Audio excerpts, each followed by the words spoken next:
So we recently had a discussion, you and I, Yes. and this was on the new HBO version of Potter. Right. And I pointed out something to you, and I think it's really problematic. And you sat there and said, I wish I had talked about this when we were talking about the movies. So I want to give you the option to sit here and talk about it with me so that because you're revisiting the books right now, Mm-hmm. and because the television series is more closely aligned with the books, let's talk about some of the glaring problems that are coming up with the new series. And to preface this, to any of my listeners now, these views are viewed as in me and Steve are talking about these. These are not the views of Warren Brothers or whatever. Like these are Yeah. our views, and these are things that we have seen that could be potential issues coming up with this series. And hopefully you guys will understand we're coming from this from with a very open mind about this subject, just to get that out there. But go ahead, Steve. So the first problem is something that we talked about way back when, and that is filming schedule. Yes. Because one of the things that we learned very quickly with the movie series was is how quickly kids age. I mean, Yeah. every parent on the face of this planet, myself included, realizes kids age fast. So one of the things that they're going to have to immediately address is that they're going to have to shoot this, and they're going to have to shoot this fast, because these kids are going to start aging out in like no time flat. Yep. Like if they're not already filming the next season for this right now, they're already behind the curve. Yep. So Because as far as I know and can remember, when they did the first two Potter movies, they were the correct age as they were characters in the movie. So like when they did the first one, they were all 11. When they did the second one, they were all 12. But when they did the third one, they were all technically 14. They weren't 13. And every movie after then, they were a year older than what they were until we get to the last movie when they're supposed to be 17 in the series. They were actually, I believe, 20 years Yep. old. So you were absolutely right about that. But yes, continue. So if they don't stay on top of this, if they don't stay on top of their filming schedule, they've shot themselves in the foot on that one. Number two, casting choices. And we'll talk about the big glaring one here in a second. But do I feel like they hit the right notes with who they picked for Harry, Ron, and Hermione?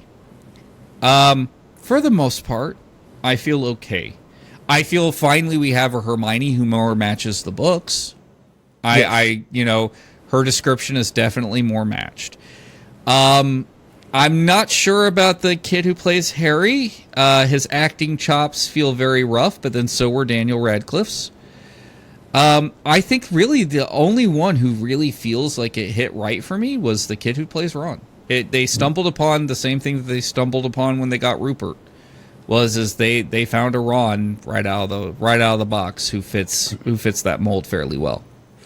And like we watched because I watched the trailer and you see, but we went back and visited it, and I was pointing out with one thing that I do like that was an issue with the first like majority of like the entire movie is even in the trailer we haven't even seen the show. We haven't seen any inkling of the episodes and that, but from just the trailer, you're seeing why he was so miserable there and why he was so looking forward to leaving there. You don't see it in the movies that much because there's even movies where we don't even see the Dursley or the Dursleys are only in there at the most 5 minutes.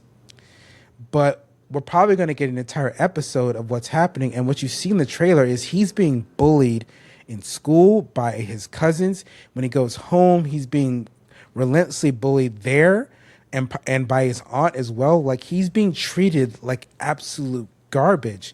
And you see what this is, how this is affecting not only him, but you see it from like a child's perspective, what this will do to a child treating them this way. Like there's books of Yeah. I remember a book They Cage the Animals at Night of the and like the horror of like being a kid and going through those difficulties of people who are supposed to be your family and they're treating you like absolute dog crap, and you're able to now see it through this new show why he was so ready to just leave every single year. Like he despised going back there year after year, but he rather would have stayed at Hogwarts. But even if the episode just shows it for 30 minutes, you're seeing the anguish on his face. And Yeah. that's one thing I'm actually glad they actually showed us. You see why he's so ready to leave every single year. Yeah. And I feel like Dumbledore was cast fairly well. I've seen him I in feel, quite a few projects, and like I Yep. think he's a good choice. I think that they picked a fairly good Hagrid. So Nick Frost, yeah. yeah, Nick Frost is very good. I wish we got a little bit more Scottish, but but of course, man, we won't. But I do wish that we got a little bit more Scottish.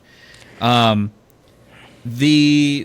all right, now it's time to talk about wait before we go that elephant in the room. I approve. It took me a hot minute, but I approve of the choice that they gave for, and this was a hard sell for me because I love her character. I approve the choice for McGonagall because because that was a very difficult pick for me because I love Maggie Smith's work extremely well. Not from just Potter. I've seen her in other works as well, and like it is very hard for me to see someone else as her in that role. But they picked someone I think will do a good job. Yeah, I had no problems in the first place. I was very familiar with the actress, so I'm like, okay, yeah, that'll work. All right. I should preface this by neither one of us have a problem with Yes. Snape being black. Yes. Here's our problem. And this is a problem that both of us are approaching this from. Yep. And that's the James problem. Yep. Because James Potter is supposed to be a bully. Yes. Now, you have now taken the James Potter character from just being a bully to, as Ray put it earlier, he is now a straight up racist. Because he is basically picking on and beating up the only black kid in the school. And I mean, yeah, he's not the only black kid. But the dynamics don't look good. And then Yeah. I raised one point, and I'm going to let you raise it, but I raised it up to you earlier. There's one scene in the books that makes this really problematic. And with this show sticking so close to the books, this is a very problematic scene. And the thing is, if they're sticking close to the books as accurate as I think they are, it's going to be a very strange, scene if they're going to be going this, because some tells you they're going to go very in depth with this. Like they're not going to just glance over this stuff like they did with the movie. Like they're going to be very in depth with it, and that is the bullying scene that would happen after the OWLs. Like, to preface this is in the chapter of Snape's worst memory, where he essentially gets jumped by James and Sirius. Lupin does nothing. Peter's just a fascinated observer at this point, and they're essentially bullying him. And the only person that's trying to stop it is Lily. And it does not look good when you have two white students bullying a black kid. It is, And putting him in a tree. yeah. Yeah. Well, there's no ands, ifs, or buts a way to put it, man. If they stick to the book, it's going to look like a lynching. And I hate Yeah. putting it like this, but it's going to look like a lynching, and that's not going to look good. So either they have to rewrite the scene, or they're going to have to approach it so delicately Yes. because it's just not going to look good. To people that to people I think we might hold on one second. Continue just for 1 second. Keep talking because I need to. Okay. I also want to sit here and state, for the record, I love I love the actor. I love the pick. I think it's a very strong pick. This is like I felt similar to when they picked Nukti for Doctor Who. Very strong actor. But at the same time, like, you know, I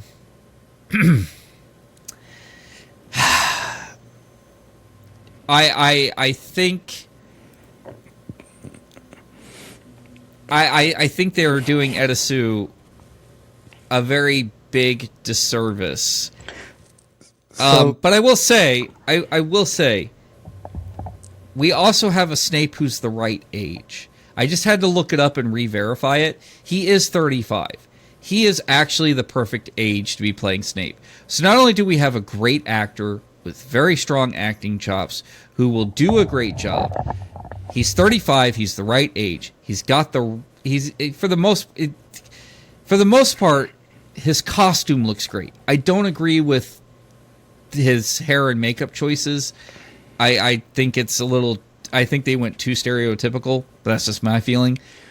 But they de-aged Alan Rickman, but they didn't de-age him enough to be at the point because as some people cannot seem to fathom, and I'm hoping they stick with this with the show. James and Lily were not 35 when they died. They showed in the first movie, they were not 35-ish, whatever age they were. They were 21 when they died. 21. Yeah. So just put that in perspective. Look at your 21-year-old self, and if you're in the 30s, there's a big, big difference between the two. Yeah. They were 21 when they died. Harry was 4 years, what was it? When Harry went to go visit them in their graves, he was only 4 years older. They were only 4 years older than him. Yeah, when they died. So this is how come I'm saying like the ages are finally right, because like Snape is the right age. Like they found an actor who's the right age for Snape. It works perfectly. The next complications though for me though, just like the dynamics, the looks of this stuff. It just does not look good. And that's no offense on the writers or anything like that. And as we go further down this road, I think it'll be very interesting to see where Warner carries the new Potter. Now that they have more control over the series, now that they're enforcing more of their control over the series, I think what we are starting to see is basically healthier looks into the world. Yeah. But also, at the same time, it's the final reminder to people, give it time, give it patience, but also have the understanding of the books, but also understand, I think they picked some very good actors, but what they do with them is going to be interesting. They have a very strong actor playing Snape. I hope they do him justice.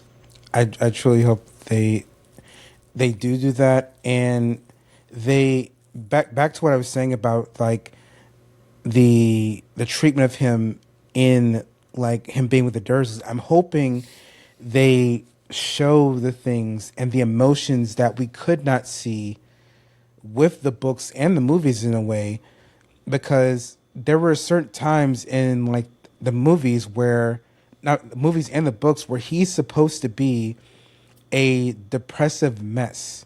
Like he's angry, he's bitter, he's sad, he's alone. And there's times where it's just touched upon. The closest we ever got to him being this type of person was just the fifth movie. because you saw the angry and like the bitterness and him just feeling like every word was just telling that he's a liar when he knows he's telling the truth. Yep. And with the show, you have now the chance to explore that, what he's actually feeling inside, and bringing it into a show sense. Because now you have time, you have a budget, and you have a script with the canon version of it as well. So it is one of those things that I'm hoping that they explore the characters, not only just their interactions with the world around them, but emotionally as well. I am also hoping that even though I would like some character arcs fixed, and I think you could dedicate a whole show to just to sitting there and fixing character arcs from books and movies. Yeah. I don't know if you'd want me on that one because I have some high opinions on things. But I also hope that we take the time to sit there and start at least developing some of these characters better. Because there are several characters in the books who they feel like very shallow ponds. One of the ones that hurts me the most is Cho Chang. Not just because I'm sitting here going, Ravenclaw represent, but also because, you could explore so much better why her and Cedric were going out. Why her and Harry sat there and provided comfort to each other later on. Like, these are pathways that you can explore very in depth, and that will make it nice. But also, maybe tone down some of the things. Don't be so super duper stereotypical with, the Weasleys. Calm it down. Because, you don't need to show them, in that much of a light. You can be poor, but not be poor. You know what I mean? Yeah. It's one of those things. So... Because there are people also, who are poor, but when you see them in a light, you wouldn't think they're poor. It's just they're just down their luck a little bit, but they're still making means eat because even though Ron's dad didn't make a lot of money, he still kept food on the table. Everyone still was fed. Everyone still had clothes. They still had a place to live. They weren't like living off the street poor. They were just Dad didn't make that. Yeah, that's it. Yeah, yeah, and also, there is a series I want to highly recommend that you watch. It's called The Lazarus Project. Please watch it. You'll come to understand why I like Snape's actor so much. So I highly ask you to please watch The Lazarus Project. Get back to me on what you think of it. But I also want to sit here and expand upon one last thing. Mm-hmm. And this is one of those things where a lot of people have a problem, and it's separating the art from the artist. And to a lot of people, they can't separate the art from the artist, and I get that. I think this is one of the few times where you can grant it, because Warner is taking the steps to sit there and make sure that a certain person cannot exert undue toll upon the series. And I think that's a very wise idea. So, I also would sit there and like to state that it'd be nice to have in this new series that separation of not only the art from the artist, but also the inclination to take awkward moments from books and turn them into comedic moments in movies and television shows. Least we not do this. The biggest thing I want to point out is during the Yule Ball scene later on. I'd be very interested to see how they handle this, because it's supposed to be awkward. It's supposed to be uncomfortable. They're teenagers. The Yule Ball scene is basically prom.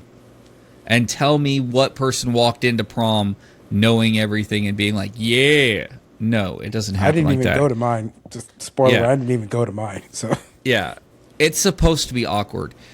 So, least we not sit there and put too much of the art on the artist, but also least we not sit there and take and try to add comedic pauses in awkward moments. Let those awkward moments play out, because I think they're defining moments for the characters. I agree with that. And there's some things that I'm willing and able that they can, if they're thinking of doing it, they can cut out, because there's some things that are in the series that they just mention that I'm like, you know what? Don't need to see it. Don't need to hear it. What they mention in the books, that one sentence, I'm good with the rest of it.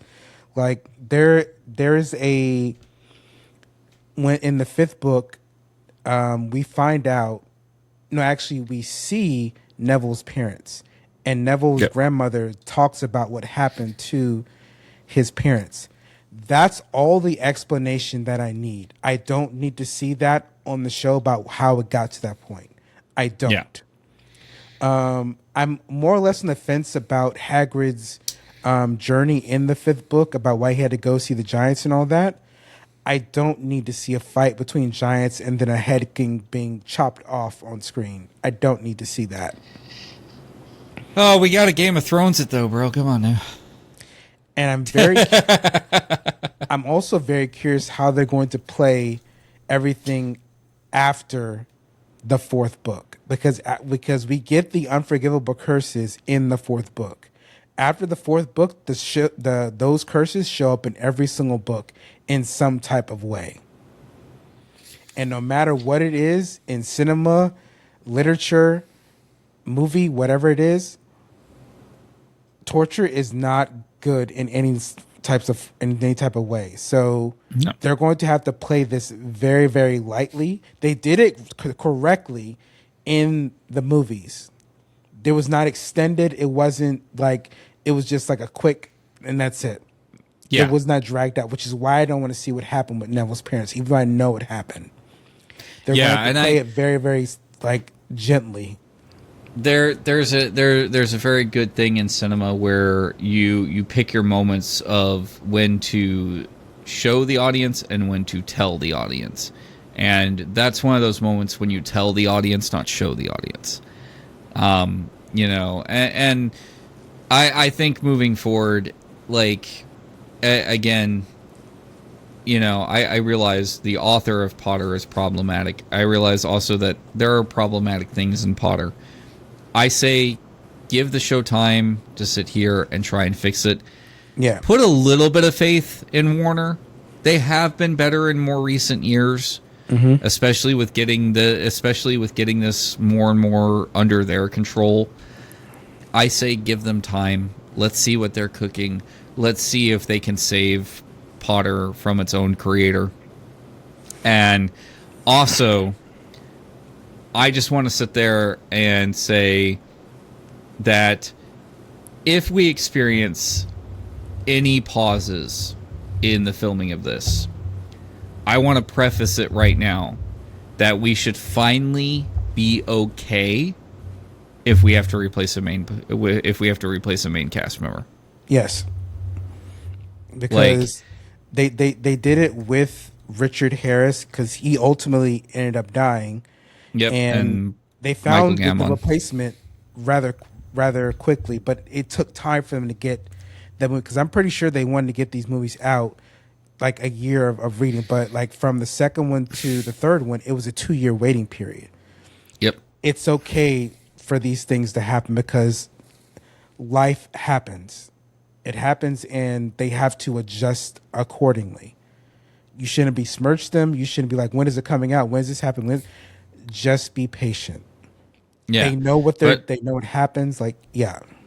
But if they have to sit there and they have to move forward and they have to replace somebody, let them be replaced. If one of the kids sits there and winds up going, "Hey, I don't want to do this project anymore." Okay, so we got to replace a kid. That's fine. Yeah. Does it change the character? No. Does it change the look of the character? Yeah. But does it change the character in essence? Not really. You know, they may play it a different way, but, you know, if we have to replace somebody, as fans, as watchers of the art, as watchers of the content, as ingesters, be okay with changes. Be okay with this being dynamic. Because this has to be filmed so quickly if we're to sit here and flow it with the actual flow of time. Because, So, and you can correct me on this, because I have not seen anything yet. I don't even know how many episodes they're splitting this up into, because I'm getting the sense they might do possibly 10, because for the books of 4 and 5, there's over 30 chapters in books 4 and 5, and I don't know how many episodes that's going to put them in. But I know there's only like maybe 15 for the first one, so they could probably split that up into 10 episodes. But going forward, there's 20 plus chapters in a lot of these books. yeah, give me 2 seconds. I am looking up so far what we're doing. And then one thing I'm hoping they do fix in the series, because The Prisoner of Azkaban is my favorite Potter book. Goblet of Fire is a very close second. Like, they're almost match to match. But I'm hoping they fix the Dementors, because I like their design the way they have them in the movie, but I'd rather have the book version, because when you see the Dementors, you're not supposed to see what their face looks like. Nobody knows what their face looks like. If you see what their face looks like, that means you don't exist anymore. The only person who has seen their face and has lived to tell the tale is Harry, because he almost got his soul sucked out. Yeah. Okay. The first season consists of 8 episodes and is titled Harry Potter and the Philosopher's Stone. Okay. So it looks like it looks like the first season is going to be about 8. So I would expect each season to probably be between 8 and 10 episodes, probably. Okay. So, but yeah, I just, you know, first off I want to thank you for dragging me in here as you're talking about more Potter. It's not a humble brag, it's not a boast, but I was around for both Hogsmeade and Diagon Alley out there at Universal. I've up until the time Hagrid's opened up, I had worked every single attraction in the Wizarding World.